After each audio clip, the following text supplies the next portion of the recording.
Today I'm going to read you Moustache. You ready? I hope you like it.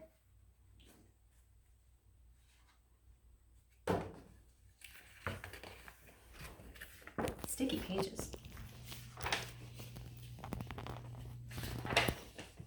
Moose had a problem, a horrible, hairy, prickly problem. It grew right below his nostrils and just above his upper lip. A moustache! Now, not a few spare hairs or shy stubble. No mere weak wandering whiskers on this upper lip. No siree. Moose had a big, bushy, bristly, mighty moustache, but a moustache that was a burly, surly, mangy mess, and it itched a lot. Sure, he plucked and tweezed, he even clipped, snipped, and teased, but his combs were still cowards, and his brushes rebelled. His scissors simply surrendered. Moose was in a frizzy tizzy. The moustache was completely crimping his style. He was a great hoofer, but he could barely hip-hop and hip-hop with a moustache going flip-flop. He was a wonderful chef, but he simply could not flambe his soufflé with all of those whiskers in his way. And he was a daring skier, but how could he downhill race with the mighty moustache blowing in his face? Moose had to do something, and soon. But what?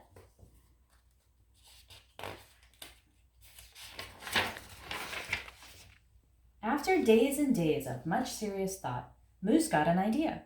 He crossed some hair here, and he crossed some hair there, and he tied his moustache around his neck. A moose scarf seemed to be the ideal answer to his problem. It was so simple, so easy, so perfectly perfect.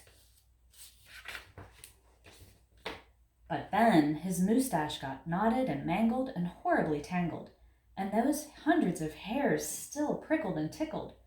Worse, Moose could barely take a breath with all that moustache wrapped around his neck.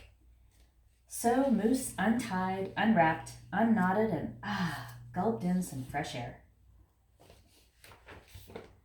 He got another idea. He parted some hair this way, he parted some hair that way, and he heaped all of that moustache on top of his head. Moustachioed antlers seemed to be the ideal answer to his problem.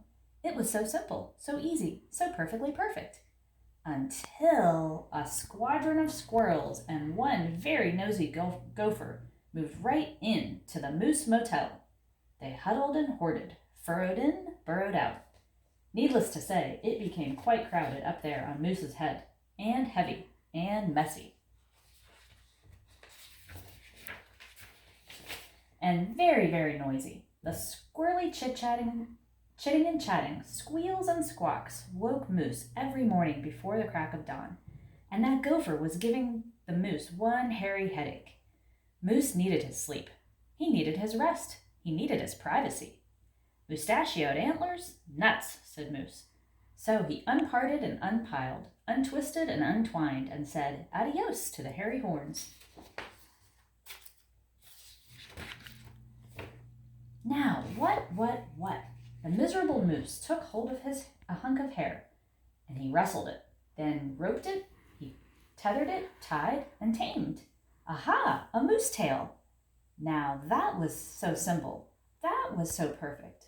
That was not so perfectly perfect. Talk about a dizzy do. Moose didn't know if he was coming or going. Backward, forward, this way, that. He didn't know which way was which. Moose had to bail on the tail. And so he thought and thought and thought some more, but no other idea was a worthy winner. Braids were a bother. A moustache sweater? Too sweltering. Net? Not. Poor Moose. His problem was truly terrible, unbearable, just downright sad. He felt so alone. He didn't know what else to do. Then, call it fate, call it destiny. It was probably dumb luck. But one day, Moose tripped on his moustache and just had no time to duck. Oof! Pardon me, they both said as they bumped.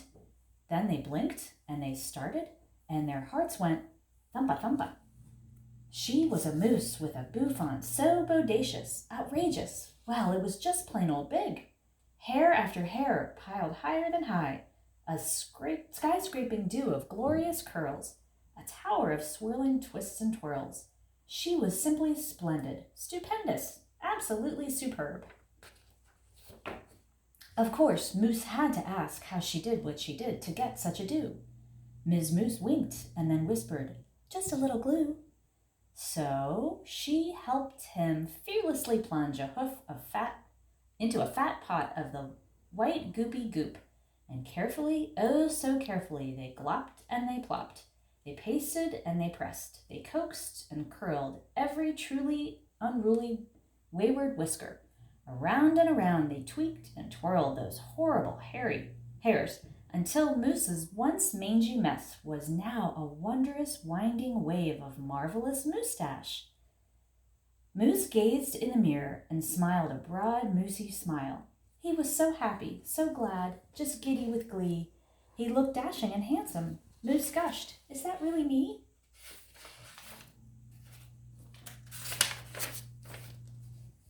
With not a care for one hair, the moose pair boogied and bopped. They skied downhill, they skied uphill, and their cooking was hot, hot, hot.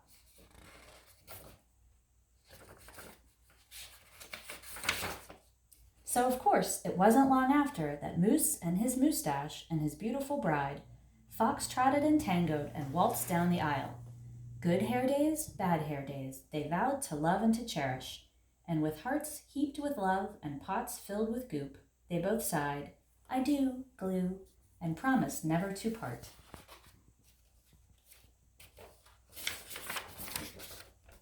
It was so simple, so easy, so perfectly perfect.